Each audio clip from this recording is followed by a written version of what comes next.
இன்றே டவுன்லோட் செய்து உங்கள் ஃபேவரட் ஷோக்களை என்ஜாய் பண்ணுங்க.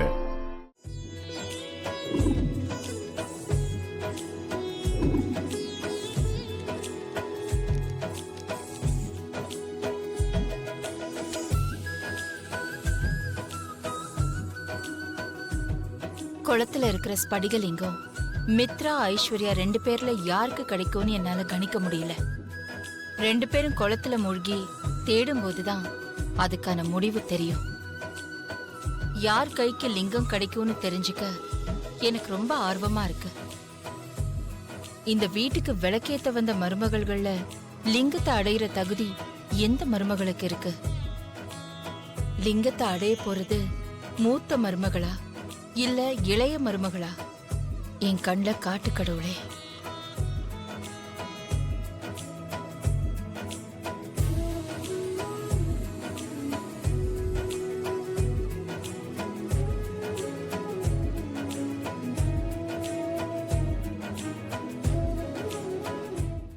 அம்மா, என்ன இந்த நேரத்துல? அம்மா, ஆதிக்கடவுர் கோவிலுக்கு போறதுக்கு முன்னாடி இங்க வந்து பூஜை பண்ணிட்டு போவீங்கன்னு தோணுச்சு. அதனால பூஜை ரூம சுத்தம் பண்ணிட்டு இருந்தேன். பூஜை ரூம சுத்தம் பண்ணும்போதுதான் நான் பார்த்தேன் விளக்குல எண்ணெய் இல்ல. எண்ணெயை எடுத்துட்டு வரதுக்குள்ள நீங்க வந்து விளக்கேத்திட்டீங்க. விளக்குல எண்ணெய் இல்லையா? அத நான் கவனிக்கல பார்வதி. வா, எண்ணெய் ஊத்தி விளக்கேத்தி வை. சரிங்கம்மா.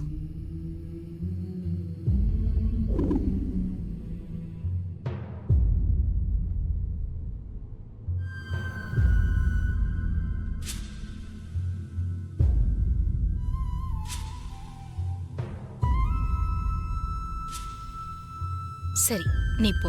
சரிங்கம்மா.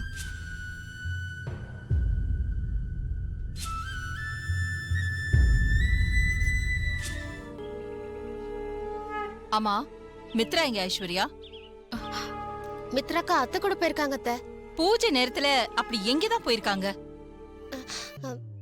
ஏன் இவங்க இப்படி பூஜை டைம்ல? அக்கா வந்துட்டோம். பூஜைக்காக வில்வேல பறிக்கலான்னு போனோம். மரத்து மேல இலை இருந்ததுனால எட்டல, அதனால திரும்பி வந்துட்டோம். சரி, சாமியை கும்பிடுங்க. கும்பிடு.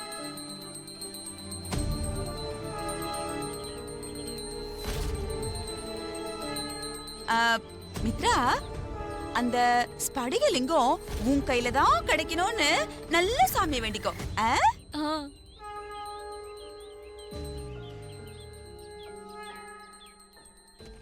ஐஸ்வர்யா, மித்ரா இவங்க 2 பேர்ல ஸ்படிகலிங்கத்தை அடையிற தகுதி யாருக்கு இருக்குன்னு என்னால கணிக்க முடியல. 2 பேர்ல யாருக்கு அந்த தகுதி இருக்கோ அவங்க கைக்கே அந்த லிங்கம் கிடைக்கட்டும். அது யாருன்னு நீயே முடிவு பண்ணிக்கோ. ஆதிக்கடவுர் வம்சத்தை பழிவாங்க வந்த அந்த மித்ராவுக்கு கண்டிப்பா ஸ்படிகலிங்கம் கிடைக்க கூடாது. இந்த குடும்பத்தோட மருமக ஐஸ்வர்யா அம்மாவோட கைக்கு தான் இந்த ஸ்படிகலிங்கம் கிடைக்கணும். எப்பவும் உண்மைதான் ஜெயிக்கணும். போய் ஜெயிச்சிருச்சுன்னா அப்புறம் உனக்கு மதிப்பு கிடையாது. ஐஸ்வர்யா அம்மாவுக்கு லிங்கம் கிடைக்க நீதான் மனசு வைக்கணும். நியாயமா இந்த பூஜையில கலந்துக்க வேண்டிய எல்லா உரிமையும் பார்வதிக்கு இருக்கு. ஆனா பார்வதி எப்படி தள்ளி வச்சுட்டு மித்ராவை கலந்துக்க வச்சிருக்கே, இது உனக்கே நியாயமா இருக்கா? லிங்கத்தை அடையிற முழு தகுதி பார்வதிக்கு தான் இருக்கு. எந்த தகுதியும் இல்லாத மித்ராக்கு இது கிடைக்கவே கூடாது. அது உன் கையில தான் இருக்கு, பாத்துக்கோ. நந்தினி ஏற்பாடு பண்ணிருக்கிற ஆளு தண்ணி கடையில ஐஸ்வர்யா கதையை முடிக்க போறான். லிங்கத்தை நான் தான் எடுக்க போறேன். இது தெரியாம ஐஸ்வர்யா ஒன்ன கும்பிட்டு இருக்கா. அப்பா கடவுளே, அந்த லிங்கம் யார் கையில கிடைச்சா இந்த குடும்பம் உருப்படாம போகுமோ அவங்க கையில கிடைக்கட்டும். பார்த்து செய் ஆண்டவா.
பிள்ளையார தண்ணியில கரைச்சிட்டு குளத்துல முழுகினவங்க லிங்கத்தோட வெளியில வர வரைக்கும் தண்ணிக்குள்ள இறங்கி நின்று இந்த மஞ்சள் பொடிய தண்ணியில கொஞ்சம் கொஞ்சமா கரைச்சி விட்டபடி இருக்கணும். நான் கரைக்கிறேன் சாமி. பார்வதி, படியில ஜாக்கிரதையா நிக்கணும், வழுக்கி விட்டுரும். உனக்கு நீச்சல் தெரியுமா? ஆ, நல்லா தெரியும் ஐஸ்வர்யா அம்மா. ஆ, ஆமா, உங்க 2 பேருக்கு நீச்சல் தெரியுமா? ஆ தெரியும். ஆ தெரியும். வாங்கம்மா.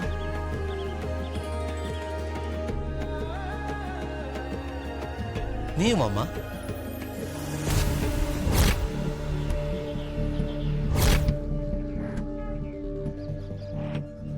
நீ முதல்ல தண்ணிக்குள்ள 2 படி இறங்கி நின்னு தண்ணியில பிள்ளையார கரைச்சு விடு. ம். பிடிங்க. இறங்குமா.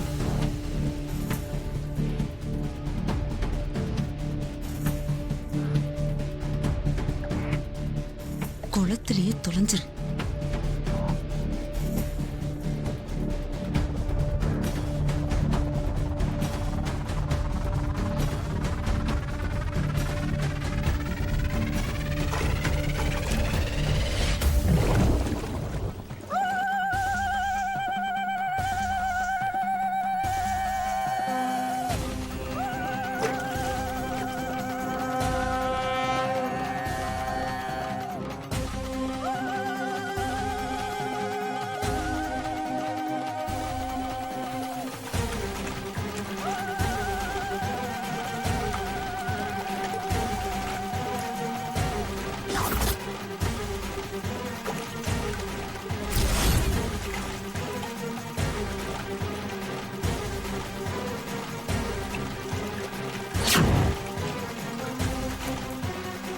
நீங்க 2 பேரும் தண்ணிக்குள்ள காலை வச்சுட்டு கடவுளை நல்லா பிரார்த்தனை பண்ணிட்டு தண்ணிக்குள்ள முழுகுங்கம்மா.